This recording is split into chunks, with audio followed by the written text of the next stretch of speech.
November 25, 2022 began as an ordinary day in Riverside, California, but it would soon be etched in the community's memory as a day of unimaginable tragedy.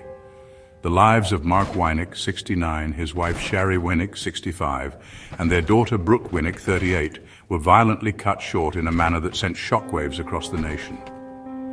What made this crime particularly unsettling was its insidious origin, a deceptive online relationship that spiraled into real-world horror. This is the story of the Winek family murders, a stark illustration of the dangers lurking within the digital realm, where the anonymity of the internet can mask the darkest of intentions.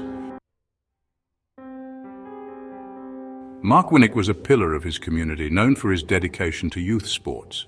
For nearly a decade, he had been an honored baseball and softball coach at Arlington High School, and before that at La Sierra High School. His commitment extended beyond the field, as he was remembered as a soft-spoken, humble man who would go out of his way to help a friend or stranger. Sharie Winek, his wife, was the matriarch of their family, possessing the biggest giving heart imaginable. She actively participated in community events and served on parent-teacher organizations, demonstrating her care for those around her. Their daughter, Brooke Winek, was a loving single mom devoted to raising her two teenage daughters. One of these daughters, 15 years old, would unknowingly become entangled in a web of deceit that led to this devastating outcome. Brooke also had a younger daughter who was not present when the tragedy unfolded. The close bond shared by the Winek family was evident in the words of Brooke's sister and Mark and Sharie's daughter, Michelle Blandin, who spoke of the irreplaceable loss they had suffered. In a testament to their enduring presence in the community, the city of Riverside later honored the Winek family by ceremoniously renaming Price Court, the street they lived on, to Winek Court. The individual responsible for this horrific act was Austin Lee Edwards, a 28-year-old former Virginia state trooper who, at the time of the murders, was employed as a deputy by the Washington County Sheriff's Office in Virginia. His background in law enforcement adds a disturbing layer to this case, raising questions about the vetting processes within police agencies. Edwards had a relatively short career with the Virginia State Police, having been hired in January 2022 and resigning in October of the same year. Just 9 days before the murders, in November 2022, he was hired by the Washington County Sheriff's Office. It was during this period that Edwards initiated contact online with Brooke Winek's 15-year-old daughter. This initial interaction marked the beginning of a calculated act of deception.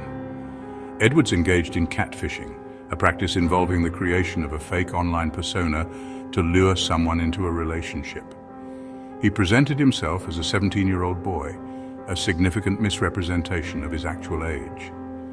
This online relationship began in the summer of 2022 and unfolded through platforms like Instagram and Discord.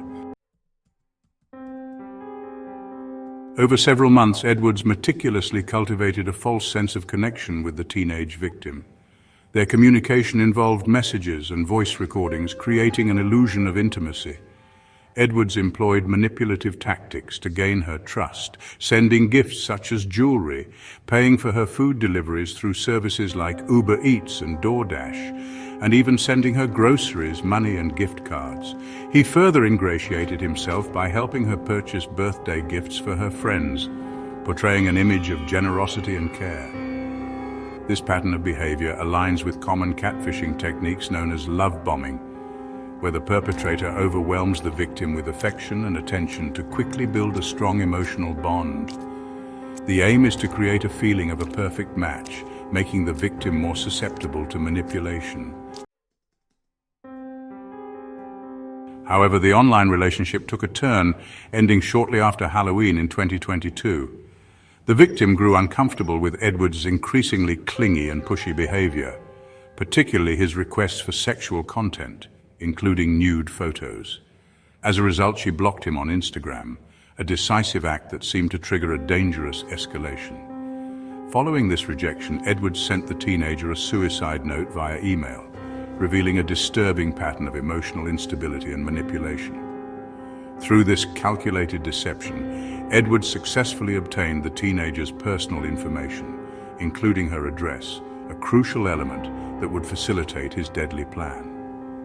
The initial contact on Instagram underscores the potential vulnerabilities that teenagers face on widely used social media platforms. The culmination of this online deception occurred on the morning of November 25th, 2022. Edwards drove from his home in Virginia to the Winek residence in Riverside, California. He parked his car in a neighbor's driveway, a calculated move to avoid detection, and then approached the Winek home on foot. Around 11:08 a.m., police officers were dispatched to the Winek residence for a welfare check concerning a young female who appeared distressed near a vehicle. This initial call suggests that a neighbor may have witnessed something amiss, potentially Brooke Winnek's 15-year-old daughter in a state of distress. While officers were en route, a separate call reported a structure fire at the Winek home, a few houses away from the location of the welfare check. Firefighters who arrived at the scene discovered a fire on the first floor of the residence. Upon entering, they found the bodies of Mark Winek, Sharie Winek, and Brooke Winek in the front entryway.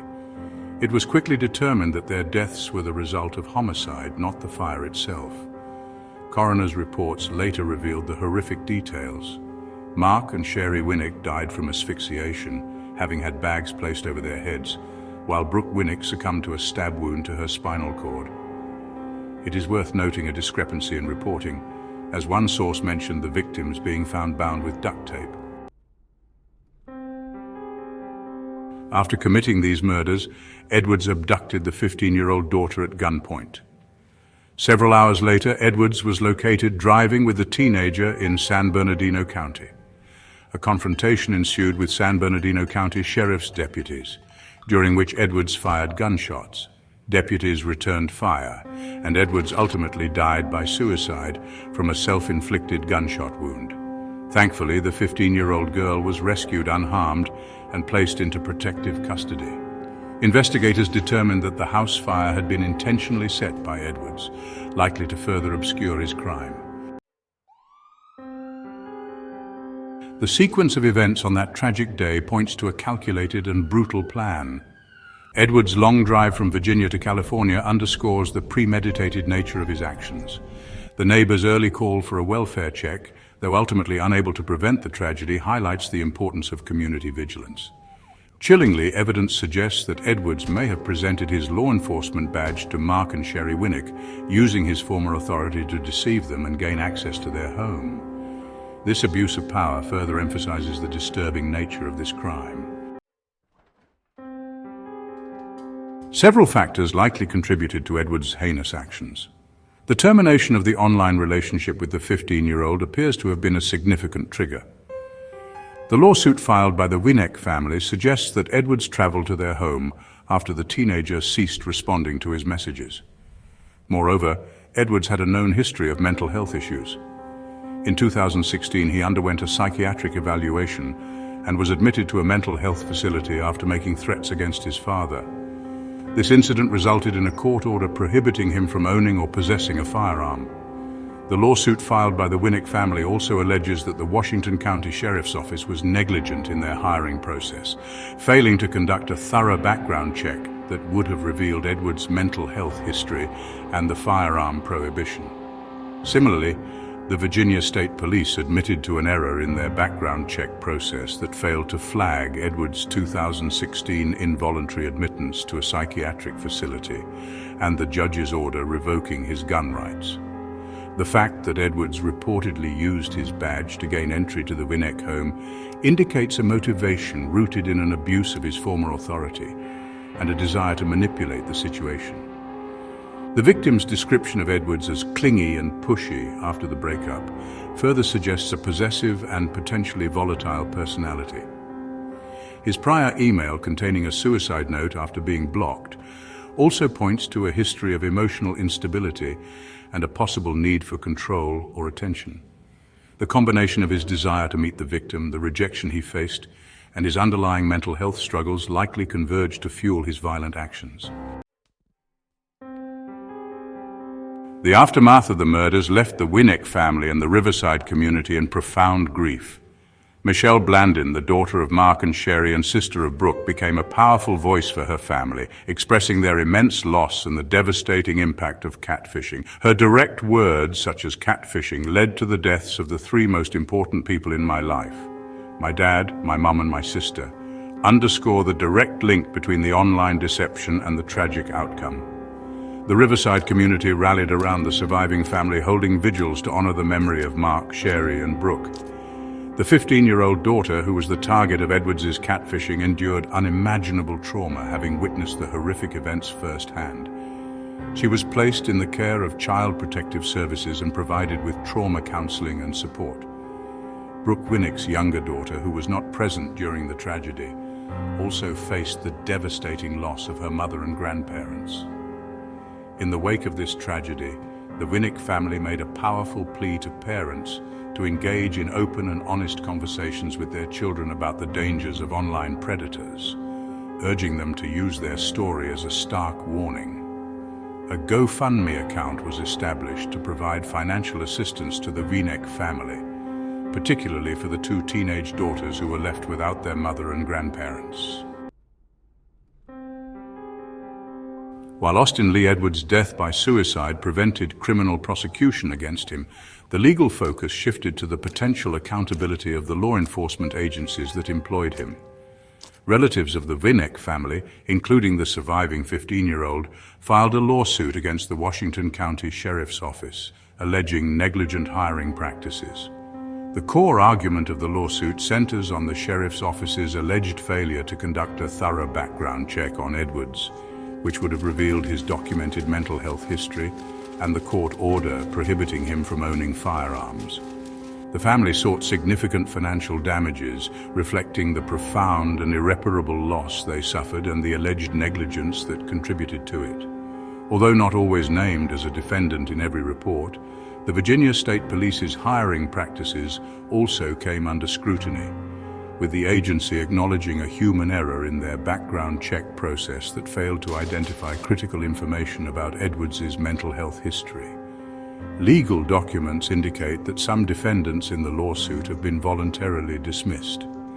The pursuit of legal action underscores the family's determination to seek justice and hold accountable those who they believe could have prevented this tragedy.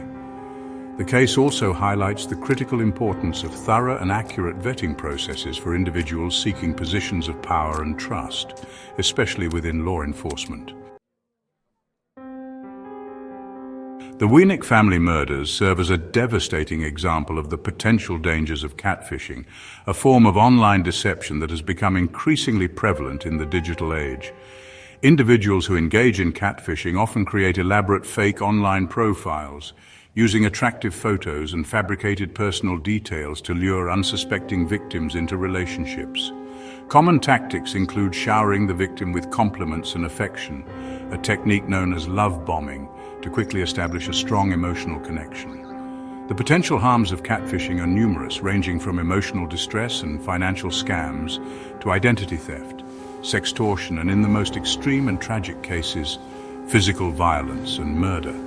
Teenagers are particularly vulnerable to catfishing due to their developmental stage, their desire for online connection, and their relative inexperience with navigating the complexities and potential dangers of online interactions. Statistics reveal the alarming prevalence of online grooming and sextortion targeting teenagers, underscoring the need for greater awareness and preventative measures. The case of the Winek family is not an isolated incident. Other cases, such as that of Denali Bramer, who murdered her friend after being catfished, and Curtis Engerland, who was murdered by individuals he met online through catfishing, illustrate the severe consequences that can arise from online deception. To mitigate these risks, it is crucial for both parents and teenagers to adopt safe online practices. This includes being cautious about sharing personal information with strangers, verifying the identity of online contacts through methods like reverse image searches and video calls, and being wary of online profiles that appear too good to be true. It is also vital to resist any pressure to send compromising photos or videos and to maintain open communication with parents or other trusted adults about online relationships. Monitoring privacy settings on social media platforms can also provide an additional layer of protection. The Winek family murders stand as a grim reminder of the potential for online deception to lead to devastating real-world consequences. This tragedy underscores the critical importance of increased awareness and vigilance in our increasingly interconnected digital world. It is imperative that we learn from this horrific event and take proactive steps to protect ourselves and our loved ones from the dangers that can lurk behind seemingly harmless online interactions. Open conversations about online safety, active monitoring of online activity, and the prompt reporting of any suspicious behavior are essential tools in preventing similar tragedies. By remaining vigilant and informed, we can strive to create a safer online environment for everyone, particularly for vulnerable young people.